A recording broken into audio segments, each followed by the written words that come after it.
Chief Marupi, who was recently robbed of his new Isuzu double cab official vehicle, is passed away. Pane chitiko chinoshamisa chamukaona kuti aiwa chief vaivamuudza kuti aiwa vakanobirwa motokari yavo yanaribva vasiyiwa vaasautiwa nevakomana vanonzi Voshaika. Chitiko ichi chashamisa vanhu zvanyaso kuona kuti aiwa idzi nhau idzi dzika idzi aiwa hadzidi vatete, dzinoda vanhu vakagwinya. Noti vosubscribe walike kuti on the bell kuti tipinda panapa mutienara zimabonyera vachiti Chief Marupi of Dibilashava in Gwanda South, who was 28, passed away yesterday evening at Health Point Hospital in Harare after a short illness.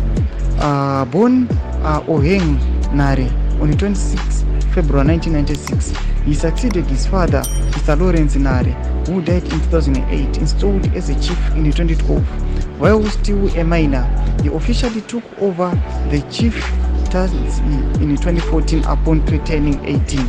He is survived by his wife, Rorizang Lo, just a few weeks ago, daring armed robbers targeting his homestead, stealing his newly allocated Isuzu double cab official vehicle, 2.7 rand and 2 mobile phones.